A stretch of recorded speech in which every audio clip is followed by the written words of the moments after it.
What's up, friends? Welcome to Immersion Unlocked, a show all about looking under the hood of our favorite games, movies, shows, and adventures, and learning a little bit about what makes them so captivating and immersive. Today, we have the pleasure of chatting with solo developer and founder of Freemana Games, Mark Bannister. Mark is the mastermind behind Codex Lost, a Souls-like epic that has a focus on spellcasting and spellcrafting. I've had the pleasure of working with Mark on a little bit of the music for the game, and I can tell you that it's a really fun take on the genre. It's got a lot of its own personality and a lot of its own elements. I think if you like that genre, you'll really enjoy it. Hop over to Steam, show Mark some love, and go wishlist Codex Lost right now. In this episode, I really enjoyed our conversation. Mark dives real deep into his take on creativity, where your ideas come from, how to look at accessing them, how to treat them, and how to not treat them so precious where you're nervous about an idea not being used, and how to loosen up in your creative process. I know I took so much from this conversation in how I can apply being a bit more loose and free with what I'm making in my life, and I think you'll find some value in it as well. So without further ado, let's hop into the episode. All right, we are live. Well, welcome to episode 2 of Immersion Unlocked. Mark Bannister. Hello there, Zach. You all right? I'm doing real well, man. I'm doing real well. How are you? Yeah, very good. Thank you. Very good. Yeah, good afternoon. I suppose it's morning for you, but afternoon for me. Yeah, we're close. We're close to afternoon. It's about 11 for me, but I'm an early riser, so it might as well be afternoon. Yes. Very good.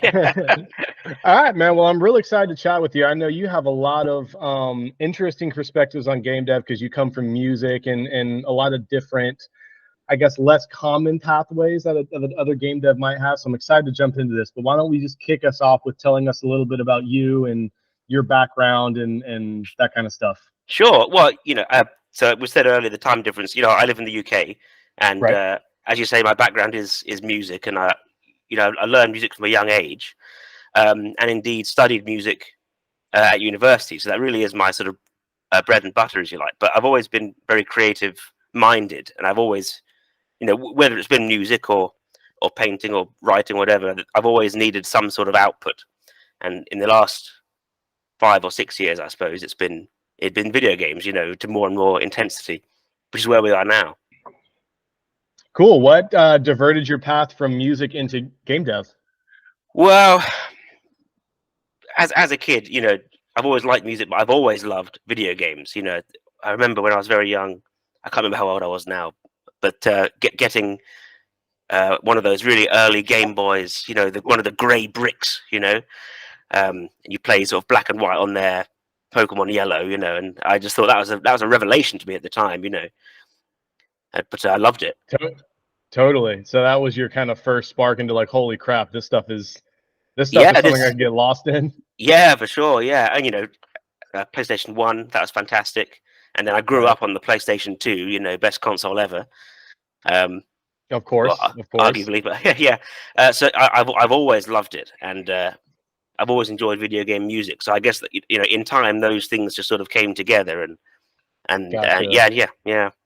Did you go into your music studies with a already passion for video game music? Like, was that part of the impetus, or were you pursuing a different route when you chose to study music? I don't really know what route I was pursuing when I went into studying music. I knew I liked video games and I played them a lot, but I'd given very little thought to the idea of actually at some point developing.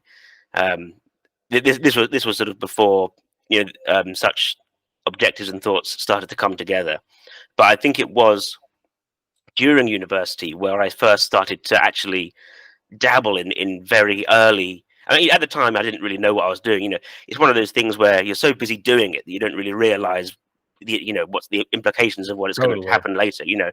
But I started doing I've always loved Pokemon. I grew up on that game, and I started doing like ROM hacks. Where you take all the hex numbers and you change them all up, and then you change how all the stuff in the game works. Oh, holy crap! That sounds sick. I had no idea that was a thing. Yeah, you can look online. You find people have done. They call them like Pokemon Lemon or Pokemon 55,000. Whatever. But there's loads of them, and people have done all sorts of ROM hacks where they change the maps and they change the Pokemon the trainers have and names, progression. Well, you name it, it's on there. And there's a huge a huge collective for it. But yeah, that's where I started with game dev, really, you know, and that sort of piqued my interest, as it were. Do you have any personal like favorite or points of pride on your ROM hacks? Anything you put out that you're like, this was fucking sick? Well, I like the ones I did as well, where you increase the difficulty massively. So I really Okay. liked, because they're quite easy games, right? So making them Right. really hard, that drew me in, you know.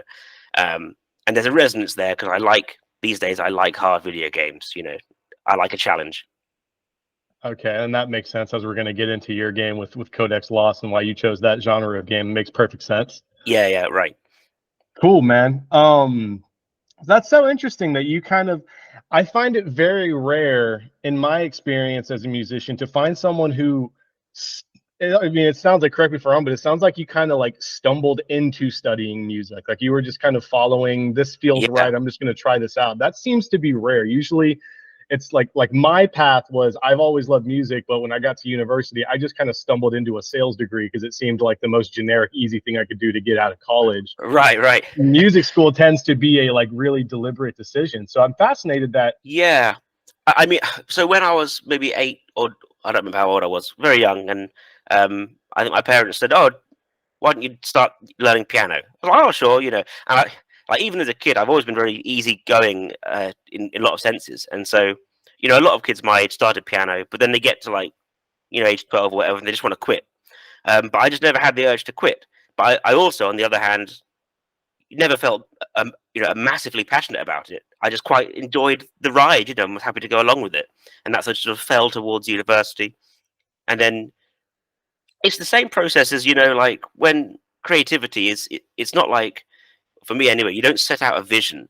It's like you stumble, you know, you excavate the darkness and it makes itself apparent to you in sort of emergent phenomena type sense. And I think the draw of music and video games is the same sort of pattern for me, you know? Dude, that's such a refreshing take on creativity. I've only, because I'm just processing because I love hearing what you just said so much. The idea that creativity shouldn't have like necessarily a goal in mind. It's a discovery, right? That's right, yeah. I'm just now learning how to approach it that way in my life. Most of my creative life has been the opposite, and Yeah. I think to be the detriment of the stuff I've made. It's like, no, it needs to sound this way. It needs to be impressive. It needs to do this. And hearing that you just kind of have this, you had a natural inclination to want to explore it that way is very refreshing, and I think it's going to be inspiring to a lot of people if they get to listen to this. Like that's and don't get me wrong, like you can set out with a vision, but you've got to have this kind of like, I say, you've got to have, you know, it depends on the person, but I think it helps to have this perspective where you're saying, okay, here's my vision, but as I approach it, it's going to change, you know, and you've got to embrace that it changed, because that's the process of exploration, right? Right. Yeah. I've been finding it helpful to change the goal to less of like, no, I need this to be a, you know, cyberpunk action piece that sounds exactly like this, and versus like the vision, the overall goal should be a bit more ambiguous. Like I want to feel adrenaline from this, and that gives you like a direction to go in, but I the like way that. to get That's there, really good. Yeah. That's like you know, it's less of a solid, all-encompassing vision, and it's more of like an emotional impetus. It's like, I know what I like to feel from something like this, and that's the sort of aim I'm going to go for. Yeah, I like that a lot. Yeah, that's cool. So like less, I need to get here, and more, I'm just going to go that way. Right. And that's the whole process of like, not just creative exploration, but moving forward. It's like, if you've got a distant light that you're following, it's not A to B. It's A to like B and a half, and then it moves a bit to the left and the right, and you make this winding path until you get somewhere approximating what you originally saw, you know? Hell yeah, it's more fun that way. It's a lot more fun that way, right? Definitely. I don't know where you sit on creativity, but have you read the that Creative Act book by Rick Rubin? I have not. No. It's a really, really interesting book. There seems to be kind of a divided reception of it because it's very, you know, quote unquote woo-woo. Like he really attributes creativity to like a spiritual realm and receiving these ideas from something otherworldly. And I just find a lot of that thought process very fascinating because I think any artist, anyone who creates something can attest to the feeling, whether you're spiritual or not.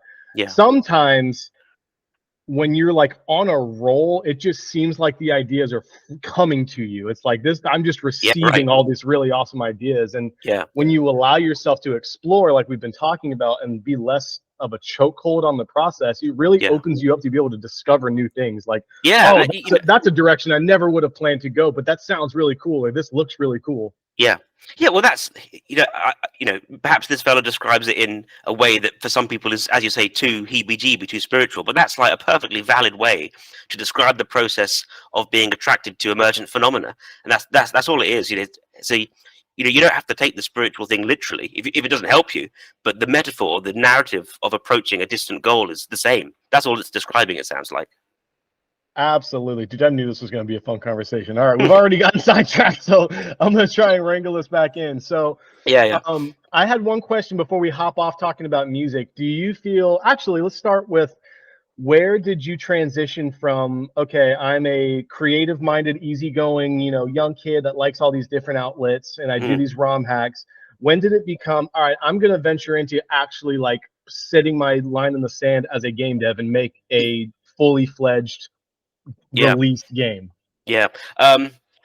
It's a process in stages, right? So first you have the ROM hack stuff, and that's sort of, that's just tinkering in the shallow end, and then sometime after university, I got into what's it called, RPG Maker, and they're like a series of games on PC which are 2D, and they're quite limited, but they've got their own sort of scope, and I made some small games with that.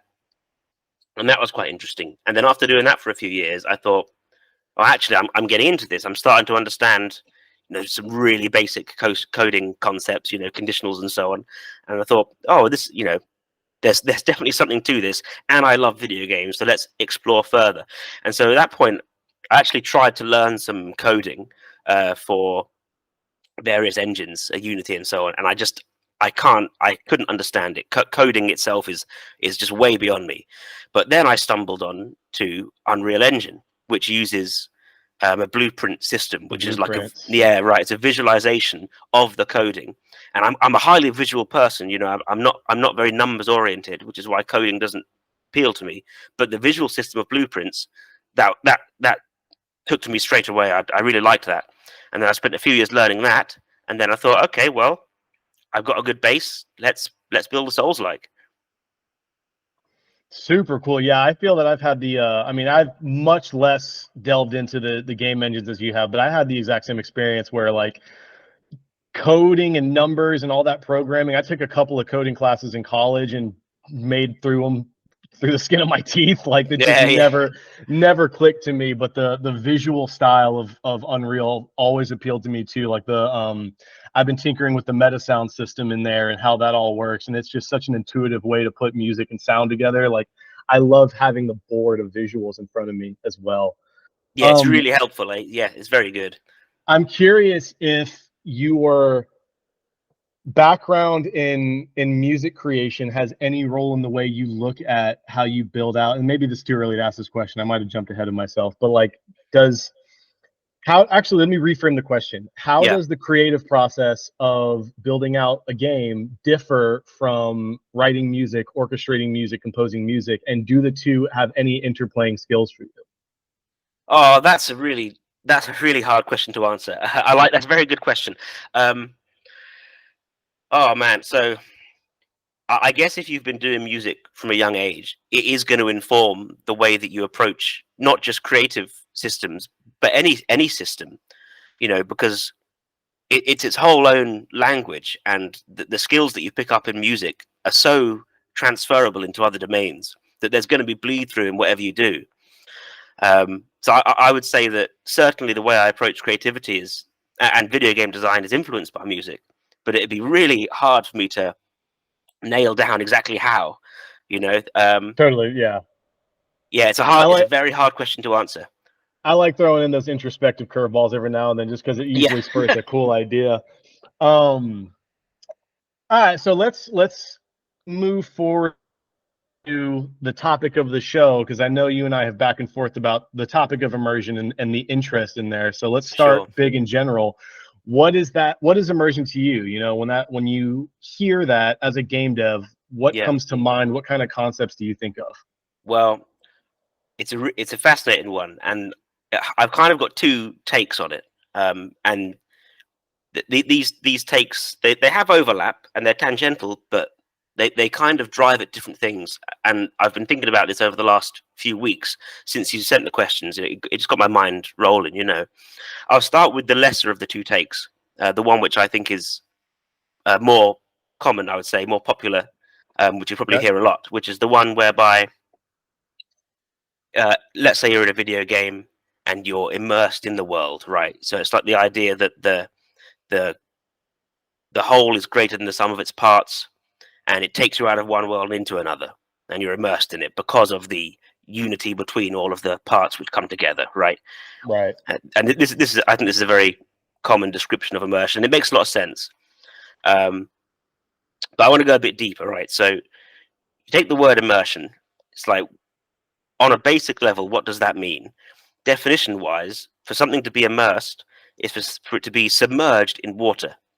And I think this is really important. So language, I think, here is very significant, and the words are chosen for a very, very deliberate reason.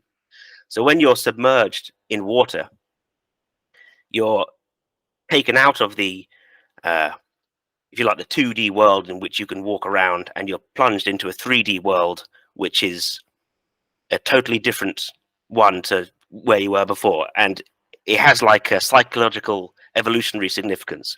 For thousands of years, the sea, water, is like the frontier which humans were unable to go into, to push against. And it represents this deep, unexplorable thing.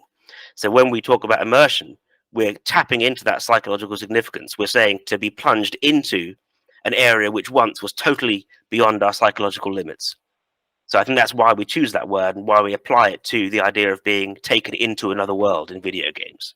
Yo, I love that take. That's such, because both being visual people, that's such a great way to describe it, because it helps you picture what you're trying to attain. You're trying to move this player from the, like your term, this 2D relationship where they're on the couch, the thing they're playing is in front of them in a linear fashion, and you're trying to transition to them where they're now immersed, surrounded, engulfed by the creation that you've given to them. That's it. That's exactly right. And so that's the first interpretation, right? The second one's a little different, but it still has this very strong foundation in language. So when you are immersed and you're in water, one thing you'll hear a lot when people are talking about immersion is the flow state, right? And obviously water flows, right? So again, there's this language connection.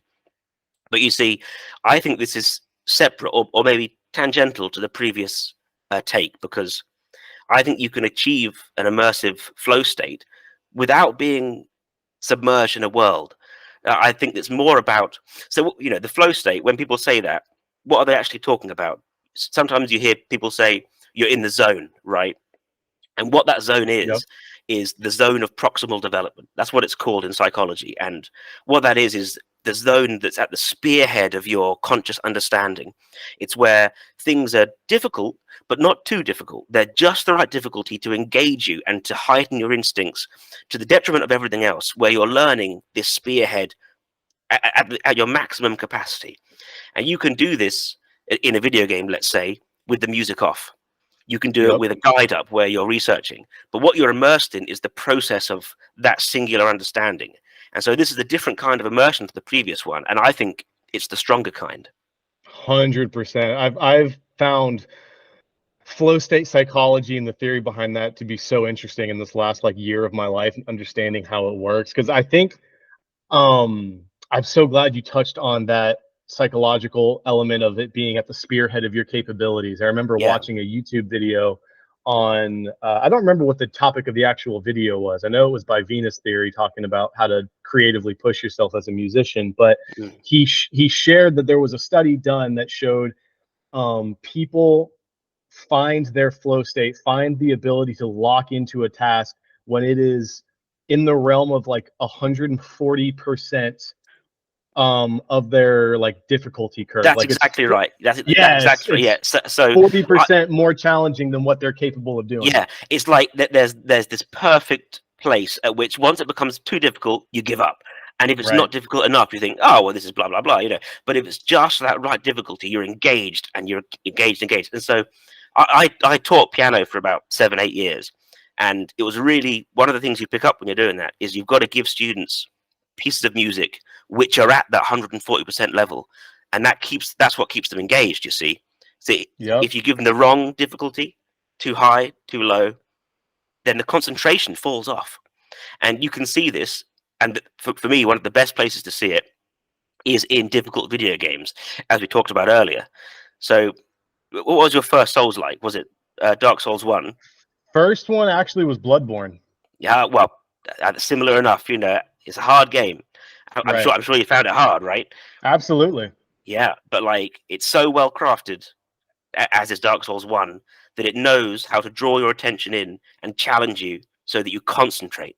And that's why the game emerges to you, because you're concentrating on it. So it's such a clever trick to keep you engaged. Yeah. You know?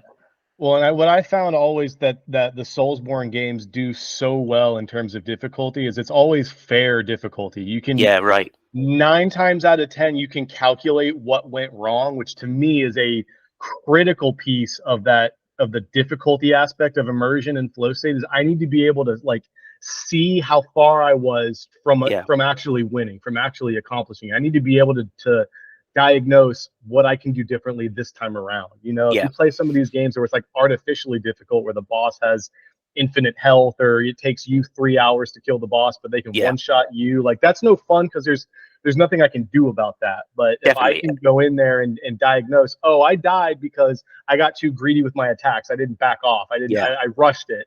That's when it starts becoming fun because your brain is calculating new pathways to solve the problem. Yeah, and what's really interesting about this, particularly in the From Software Souls games, is that this balancing act is multi-pronged, because it's not like you've got 140% your skill. You can offset that with build, and you can offset that with route progression, and they've got so many ways in which you can alter that balance, and you can immerse yourself from a number of different angles, which is why they're so clever. Yep, it gives you multiple routes to the solution, right? It gives you more creative freedom. And the more you concentrate on the game, the more you see those routes emerge to you.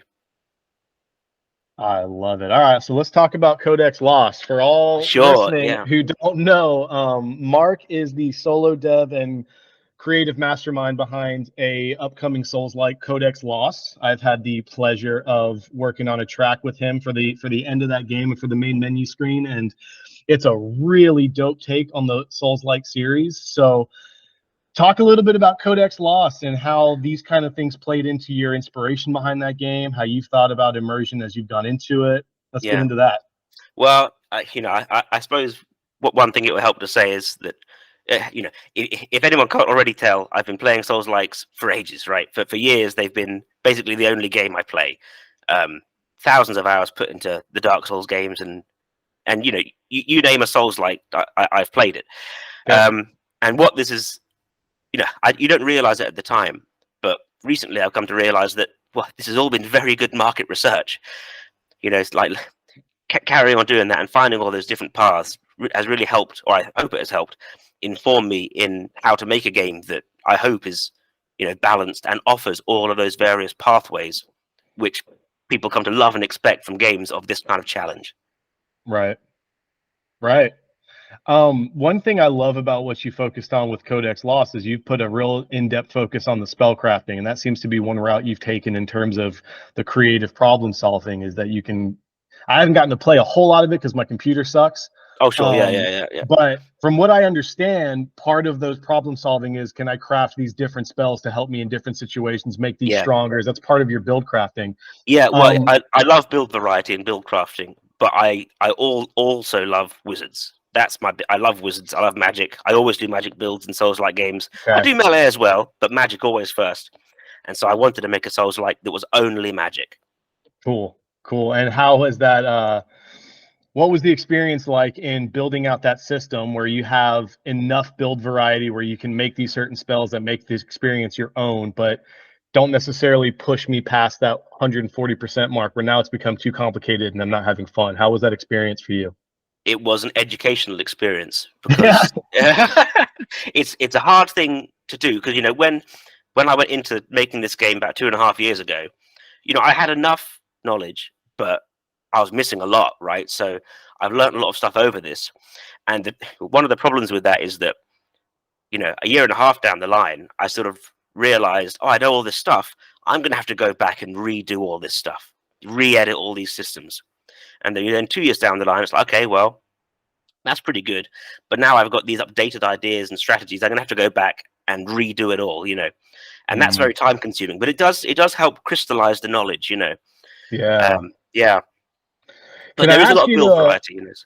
Go can I on, ask sorry. you to elaborate a little bit more on that experience and that psychology of knowing that what you're currently building will be made obsolete in a year by what you will build? Because I know that's something that I struggle with Yeah, constantly in what I do, and I'm sure that a lot of people listening struggle with the same thing. It's really hard to let go of the idea that like this thing I'm making is so precious that it needs to be right now, because I can't bear the idea of having to redo any of this. But like in yeah. reality, that's part of the creative process, and there's a definite mental shift necessary in accepting like that's how you get better at stuff. So can you elaborate on how you've navigated those waters? Yeah, I mean, for me, navigating that, for whatever reason, I've always found this very simple. A friend of mine describes my attitude towards creativity as a highly Buddhist attitude, which I find very funny. But I think what it means is that I find it very easy to let go of certain creative ideas in order to move to a new objective. Um, so, for instance, I've written a lot of music in my time, and half of it is just lost. I just lost it, and I don't really care because it's all on the same bridge towards no particular end. I think it was Yeah. Nietzsche described every man as a bridge, um, and that is correct. Like you are a bridge. You're not a location.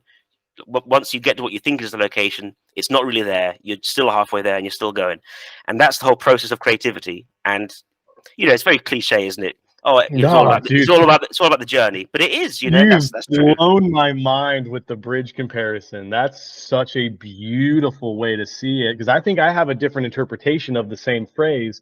I completely agree with, you're not the destination, it's always a journey. I try to Yeah, live that too, but that also connects to like how going back to that whole spiritual side of creativity. Like the way I really feel the most creative work that comes out of me is when I let go of trying to control what comes out, and I yeah, accept that I am the bridge from one side is this source of all these amazing ideas, and then yeah, I just try to get to bridge that gap between those ideas and those yeah. becoming Well, reality. and look at this. Like the connections are everywhere, right? So, what do bridges cross?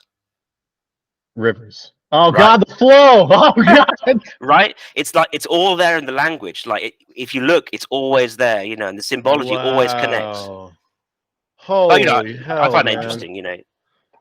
Oh no, I'm right there with you. I'm trying to bring my brain back into onto the ground. Yeah. That's that's just such a cool outlook, dude. And And that's, I mean, it that's can be hard to achieve. It can be hard to be sort of zen and relaxed about, right. leaving creativity behind in order to get new creativity. And, like for me, I can't embrace it fully because obviously I do need to get a product out, right? That Right. does need to happen. Um, but, like, although that's happening soon, I hope, one thing is that my mind's already working on the next project, Right. I'm Right. already going there and I've got to sort of pull myself back a bit because I just want to flow that keep flowing towards the sea, but Right. you've got to take pit stops and you do have to calculate what's going on. But it's a balancing act. It's always a balancing act. Well, one thing I find very refreshing about your outlook is it seems that you treat your ideas and your creative output with a true sense of abundance. At least it feels like there's no fear that you're going to run out of ideas. You seem to have a really good reliance that like there's more ideas out there. So to your point of Yeah, some of the music you've written is lots, it's like, oh well, I know I'll write more music, and that's yeah. another hard thing to Well, achieve. this goes back to that spiritual thing you're saying earlier with the author. It's like no ideas really come from you. Like when you're creating and you're exploring, you're chiseling into the dark nothingness to find the ideas, and they call to you, but they're not yours. Like you may think they're yours, and you can sell them as yours, fine, but They're ideas that you explore and excavate out of the darkness. And as long as you can navigate and continue to navigate, there's endless darkness. You'll always find new ideas. Man, I freaking love that. So, just because of how articulately you have explained this concept, I want to bring it back to some of the storytelling elements of Codex Lost and Sure. how you have chosen, much like a lot of the Souls game have chosen, where a lot of the story is found in the item text and in things that you find throughout the world that you can read through, and like you give agency to the player in how much they want to learn about the world. Yeah. Can you talk to what that does for that immersive experience? And I imagine there's something in the decision making pertaining to, like, if you spoon feed the player everything, it becomes less immersive and less special. Is that accurate? That yeah, for sure. And like people are different. Like sometimes games that are narratively very driven, that do spoon feed. Sometimes that is the right way to go about it, and sometimes it have a precise narrative, which is really cool. That's great. But for me, in this Souls-like game, in the Souls-like genre, the oblique way of telling a story you mentioned agency, and that's certainly what it is, because in a world that's free and open without explicit storytelling, what you're trusting the player to do is unfold their own narrative through exploration and through moments and incidents, which is why it's so connective, because it's like it replicates the human experience. It's not like a narrative told through structure, which has value. It's your own personal narrative that you excavate as you explore a world. So it allows the player to tap into the very creative process which you used to build that world. That they're sort of picking up the creative breadcrumbs that you leave behind, and you're not feeding them to them, but if they want them, they'll find them. They're there.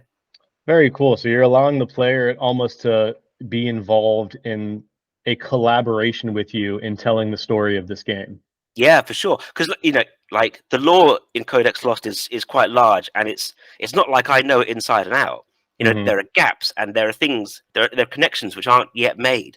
And I sort of hope that a lot of people, if they like the lore, they'll do those explorations as well, and they'll reveal to me parts of the creative process which I haven't even put together yet, but are there.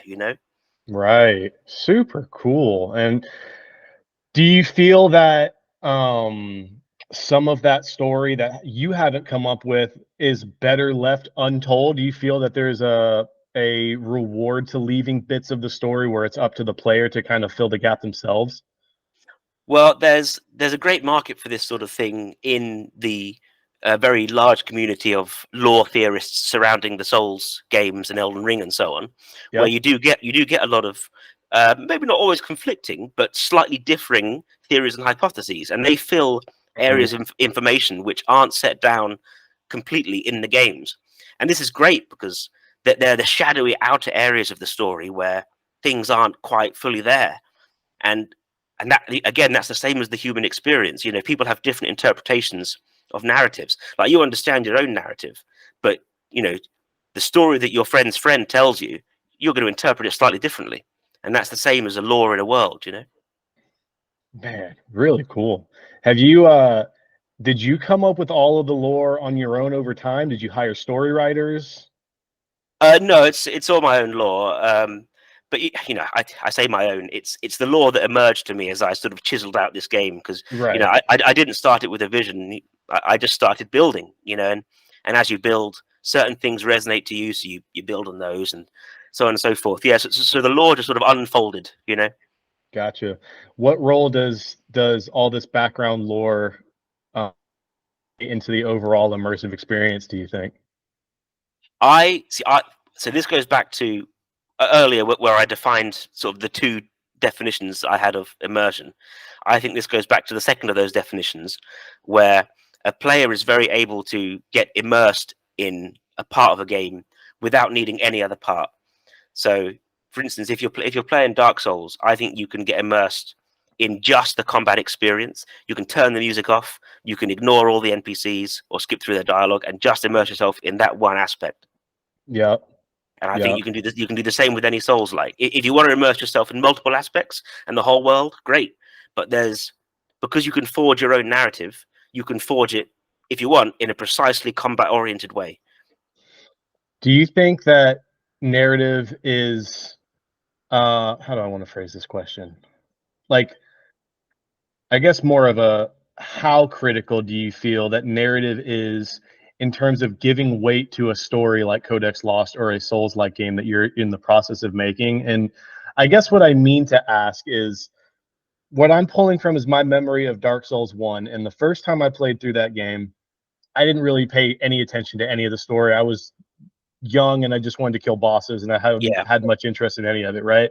Yeah. And I remember, fighting Gwyn at the end was, even without the story, it was still an enjoyable experience. I was more immersed in the tactile requirement of playing the game, right? Yes. Yes. But having played through it again later on and having a more of appreciation for world building and actually exploring those things and learning who Gwyn was and the story behind him, makes that final boss battle so much heavier, and especially that sad music at the end so much more impactful, because you learn, like, oh, this was once a great king who cared about his people, who's now hollow and corrupted. And it's like, I'm like, I'm getting goosebumps describing that scenario now. Yeah, So it's an amazing final boss, and it has so much weight, as you say.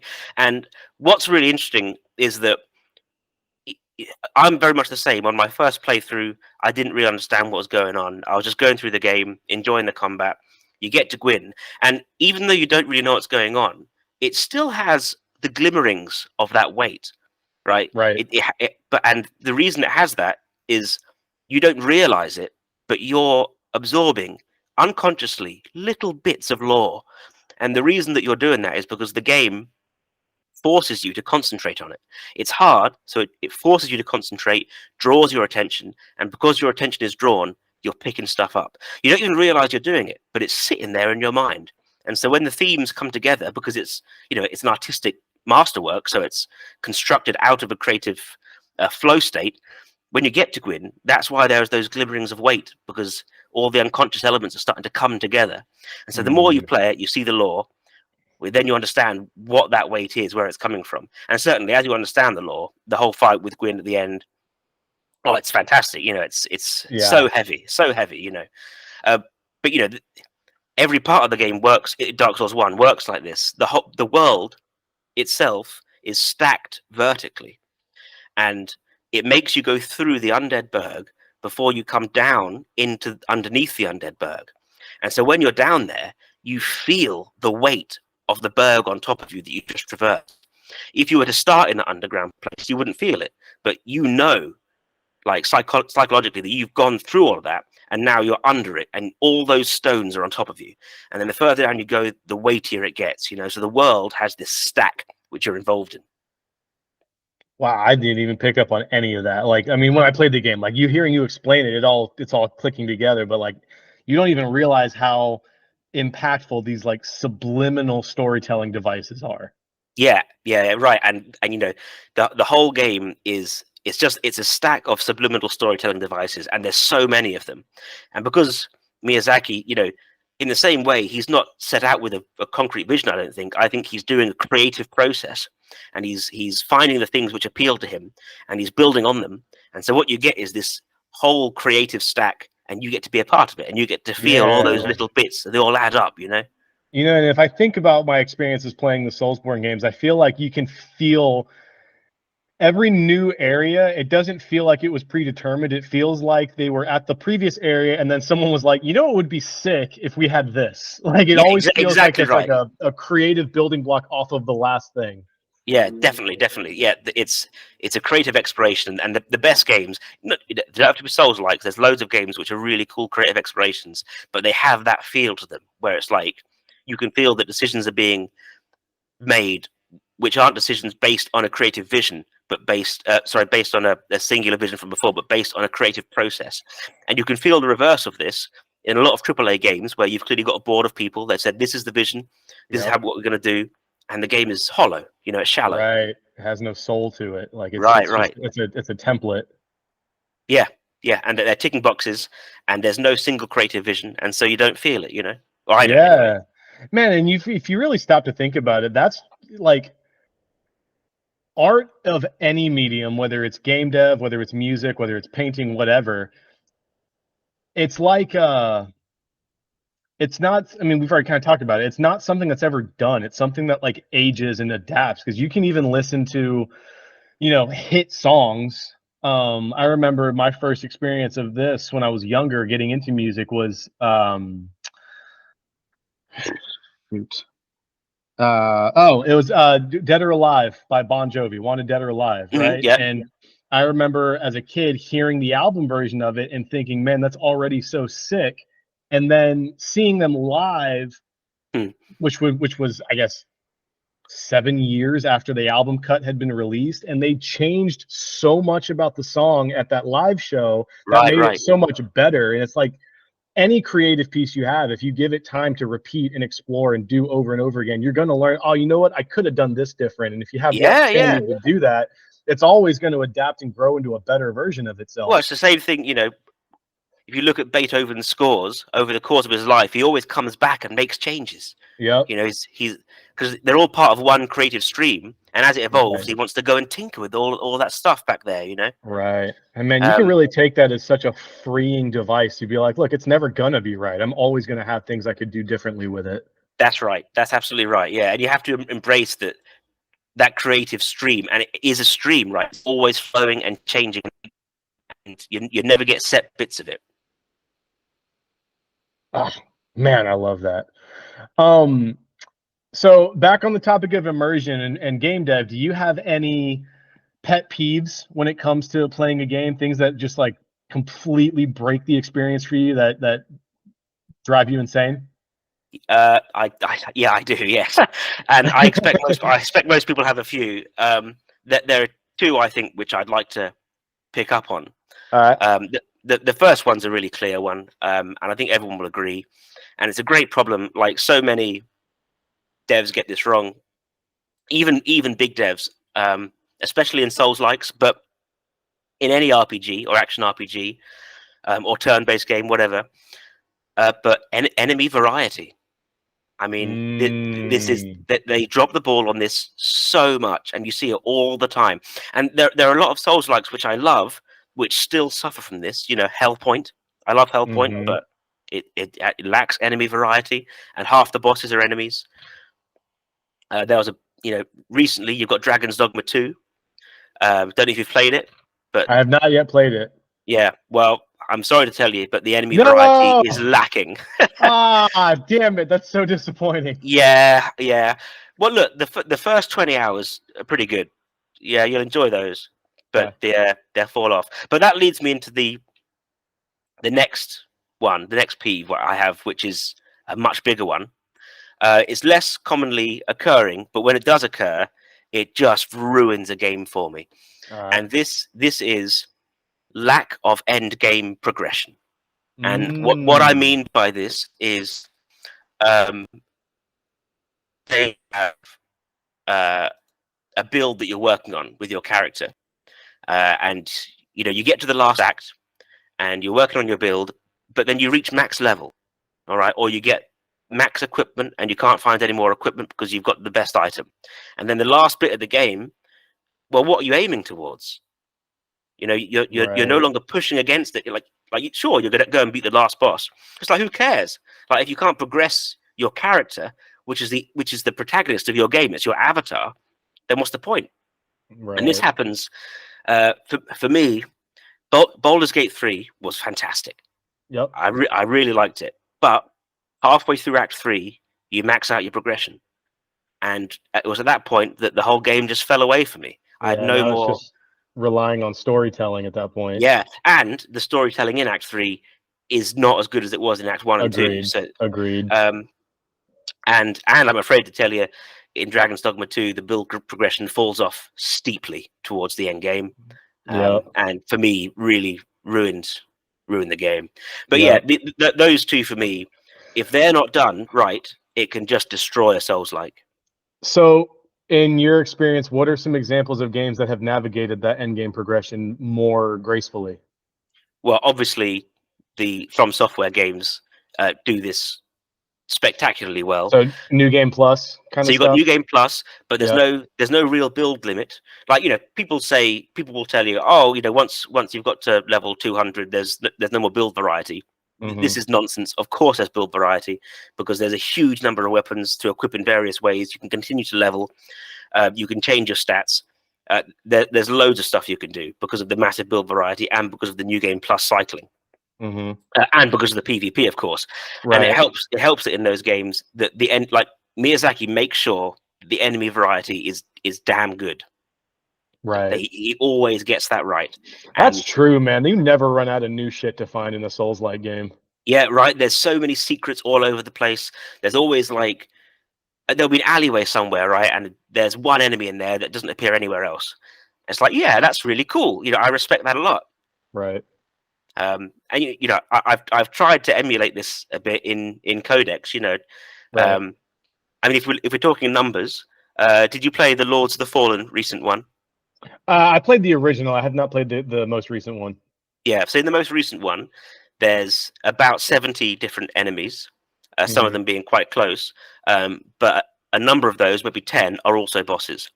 Okay. And for such a large, sprawling world, this is just not enough. It just doesn't do it.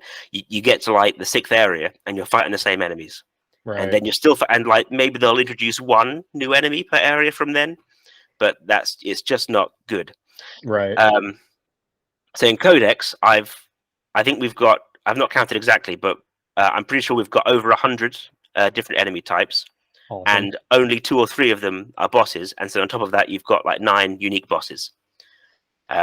And I'm hoping that as a solo indie developer, this is going to be enough to keep people engaged, I mean, from what I've played, I never ran out of new discoveries. So far for whatever it's worth from one player, I've enjoyed the discovery aspect of it.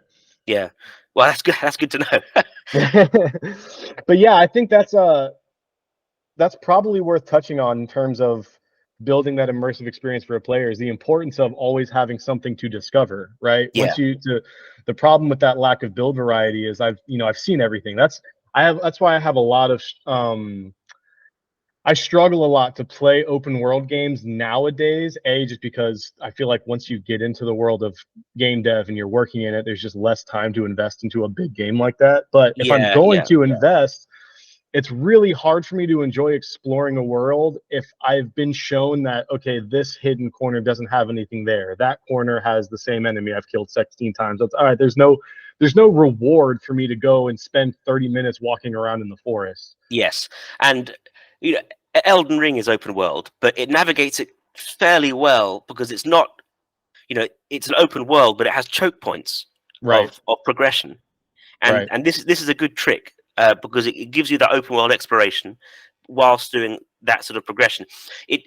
I've heard a lot of people say it doesn't work quite well as like a branching world, say Dark Souls 1 or Dark Souls 3. I enjoy both, and what I've tried to do in Codex is a sort of mix between the two. It's not true open world in the way that Skyrim would be, or you could claim Elden Ring. It's like somewhere in between Dark Souls 1 and Elden Ring. It's pseudo open world. Yeah, it seems like you've given you have like multiple smaller open worlds that you transfer between. Yeah, that's right. Yeah, to me, because I've become a bit more of a filthy casual player, to me I find that a bit more enjoyable, at least from my stage of gaming, because it's that like buffet theory where if you have too many options, you can't make any choices. Like I still haven't finished Elden Ring. That's my struggle with Elden Ring, is it is so encompassing and there's so much to find. It overwhelms me every time I try to get into it. Definitely. I get paralyzed. It does work to the game's detriment in many cases. And it's one of the main criticisms is that the game would have worked better with a slightly less open world formula. And I think I do agree. I don't want to poo-poo Elden Ring. It's fantastic, but no game is perfect, and I think that's one of the ways in which it could have been slightly better. And there's an element of taste too, right? I mean, like every game release has to know its target market, and the target market for Elden Ring was most likely the people that want to spend 400 hours combing every detail of a world, to which they have a beautiful product there. You know, I, as someone who doesn't have the time or patience to do that, am not the exact target market for Elden Ring, and that's fine. Yeah, right. Yeah, that's true. All right, so kind of segueing off of what we just talked about with Discovery, on the other side of the coin, in terms of immersion breakers, on the other side, do you have any kind of, in your experience in game dev and playing, what you would consider like quote unquote unsung heroes of an immersive experience, kind of mechanics or details or techniques that you've experienced that people don't really give enough recognition to, that really make a game more heavy, real, immersive? Yeah, I think so. That's an interesting question. One game that immediately jumps to mind is Final Fantasy 12, Okay. which, by all accounts, has one of the poorer stories of the Final Fantasy games, but the progression system it's just one of my favorite in video games ever. Okay. Like whenever I play that game, I get immediately immersed, not necessarily in the world, but in the act of forging my party through it. So, you know, when I play Final Fantasy 12, what I'll do is I'll get up a screen and I have like 3 windows open with the wiki and like the loot list and the progression list and like build stuff, and the build varieties is so expansive and so immersive, and the world it's not open. It's Mhm. like Dark Souls 1, you know, where it's kind of open, but you can take different paths, you know, but they choke point occasionally. Mhm. And so you've got loads of stuff and loads of end game content to throw your build that you're doing, your composition of your team that you're doing at all that end game content. And I find that personally so engaging. It's like good late game and end game content, and you can continue to grow against. So just an endless min-max grind. Yeah. I don't know if grind is the right word though, because I say that with admiration. I love a grinder. yeah, Like I'm well, lost in Destiny right now. yeah, you know, it's a grind can be done right and it can be done wrong, Right. and it can be hard to distinguish where the differences are. But for me, the end game grind, if you like, of Final Fantasy 12 is it's just one of the best in gaming history. I love it. It's so good. Yeah. No, I definitely don't mean to throw the term grind out in a with a malicious intent. Like I hold that with admiration. So like I'm playing a lot of Destiny right now. I'm not sure if you've played that game, but I've not. It's basically Halo if Halo was an MMO. Gotcha. Okay. Yeah. So there's a big end game, raids, build crafting, all of that stuff right now. And to me, like I enjoy a grind that properly rewards you. If it's a grind where Destiny was for a very long time, where it's like I have to play this exact same dungeon over and over again for 7 hours just to raise my level by 1 point, Yeah. that sucks. That's artificial challenge. That's artificial difficulty. Yeah, But I agree. Yeah. you get into a place where, like, you know, I think Diablo 3 did this well, where like your grind is constantly flooding with loot. So your grind is more your own taste of like, okay, I have these 9 different chess pieces with slightly differing stats, and this one gives me better abilities on my, you know, spell casting, or in Destiny's case, my grenades recharge faster. Right. And now I can. And that's the crux of it. It's like if it's making you think and it's making you consider your options, then it's engaging you, right? That's engagement, and that is one of the steps towards the immersion which we're talking about. Hell yeah. I think that the term we played on earlier, that player agency, the more of that you can give to a player where they feel that they are in control of their experience, Yes, the more and they have of that. Yes, and you have to do it so that when you're designing, you really have to give the player not just agency, but you have to trust them to use it in the way that they feel is appropriate. And if the way they want to use that is they want to beat the game with a stick, fine. That's their prerogative. But you also have to give them the trust to say, if they want to explore it, it's there. Right. Did you ever play the Prey reboot that Bethesda came out with like 10 years ago, I think? I didn't play that, no. So what I thought, I never finished it, but I played it for a little bit. And what I loved about that game is that they embraced the idea that players like to try and break the game. So like you'd reach a door that needed a key card, right? And rather than forcing you to find that key card, you know, you had a gun that I don't remember the name of it, but it shot like plaster everywhere that you could climb on and stuff like that. So Yeah. some people figured out, oh, I can use this plaster gun to crawl up to this room where there is no, like, not even part of the game, like the programming, there's no roof. I can hop over the roof to the other side of the door, and the quests and stuff would progress with you as you broke the game. Yeah. See, I love that. That's fantastic. That's And cool. yeah, that's one of the reasons I really like the first 2 acts of Baldur's Gate 3, is because they lay out this world and they don't expect you to complete it in any one way, or even any 2 ways or 3. Like, there's so many ways you can get through it, and even if that way is, oh, I'm just going to kill everyone, then that is allowed. You know, Right. they've laid it out so you can do just that, and I love that freedom. And the example you bring up, where the freedom is so severe that you can actually toy with the game itself and break it, and the developers are like, yeah, well, you know, now you're part of the creative process. You know, you're Right. jumping out of the creative process and back in, almost literally in that case, and that's fantastic.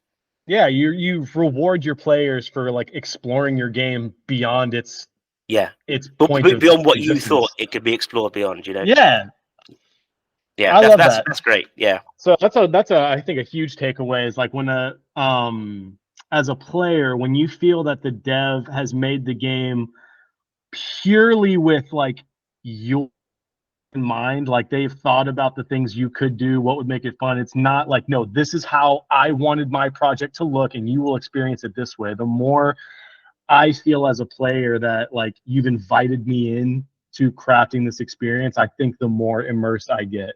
Definitely. Yeah, I agree completely, and that's that part of creative immersion, of being part of the creative process.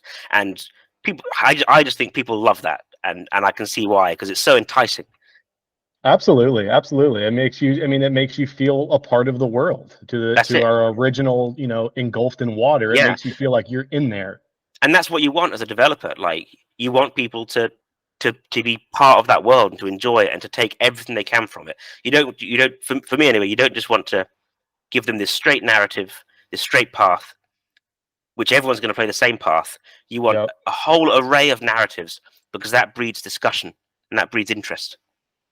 Oh, dude, I love that. And that's a big, I think another great takeaway from this talk with you is understanding the player that you're crafting this world for. Because, you know, to your point, for you and a player that thinks like you, that deep narrative, that agency to explore as much as you want is very important. To someone who wants to play, you know, Doom, that might not be as critical, and immersion might be something completely different, which is fine. No one is better or worse.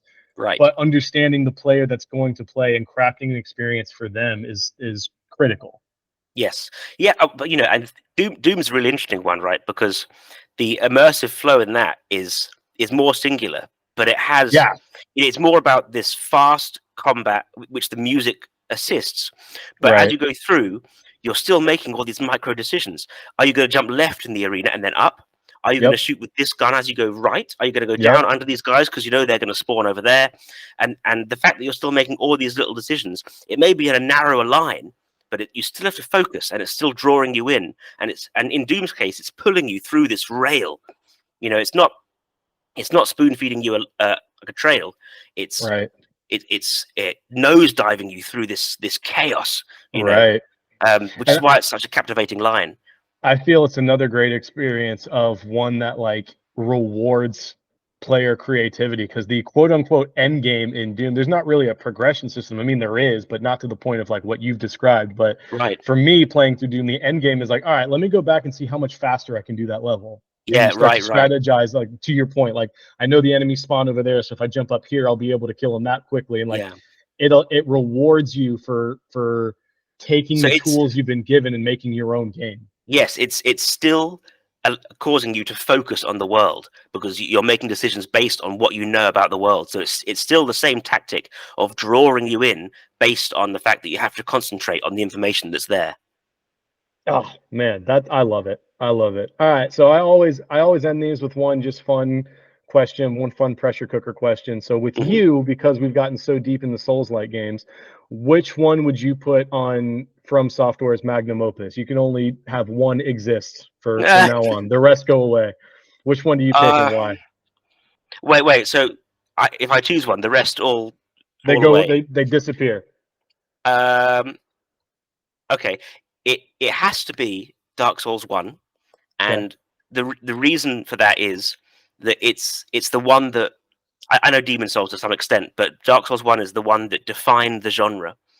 And that's the game that gave birth to all the previous games. So I feel that if we had that still, then we'd be able to grow the genre again. But I think if you chose Elden Ring, you'd have this product, but you didn't know how we got there. You'd lose all the steps towards it. So I think you have to take the grandfather in this case. Man, Mark, I have enjoyed this talk so much. Can I just say that I love the way your brain works? Even in answering that question, you went more abstract than I would have thought. This has been a fantastic conversation, man. Yes, it's been fantastic, Zach. No, really good. Good to chew the nerd mustard, as it were. Yeah, very good. Absolutely, bro. So for anybody that's listening, tell us where we can follow what you're doing. Where can we follow updates on Codex? What are the best places to find you? Sure. So I guess the most regular place that I post is on Twitter. And you can find it on Facebook, and the publishers have a website. That's Jandusoft, they're the publishers. But really, if you just look for on Twitter, that's the best place to get the most regular updates. And of course, if you want to try, the demo is available on Steam, so you can have a quick poke around, And it is a terrific demo. If you're a fan of the Souls-like genre, you will be right at home with this game. A lot of fun, very cool atmosphere, very cool art style.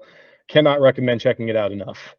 Mark, I can't thank you enough for your time, man. I had a blast on this conversation. I learned a lot. I'm sure anyone who gets the chance to listen to this is going to pull away a lot of great nuggets of information for their own creative process. It was an absolute pleasure, man. Thank you for being here. Oh, you're absolutely welcome. My pleasure. It's wonderful. Thank you. All right, friends, that wraps up episode 2 of Immersion Unlocked. I hope you enjoyed it. I thought it was really interesting how Mark highlighted that a lot of the lore, even he hasn't figured out yet, and he's left gaps for the players to kind of fill in and creatively think their own story. I think there's so much we can take from that for art in general about leaving room for interpretation in what we make. And that also helps with some of that relieving the pressure. You're not going to have it all perfect, and part of what makes art beautiful is allowing others to collaborate on it with you. So I hope you guys found this impactful. I loved it. I'm really glad that you guys stuck around and watched it. Thanks, Mark, for being here. Y'all remember, go check out Codex Lost on Steam and give him a wish list. I'll see y'all in the next one.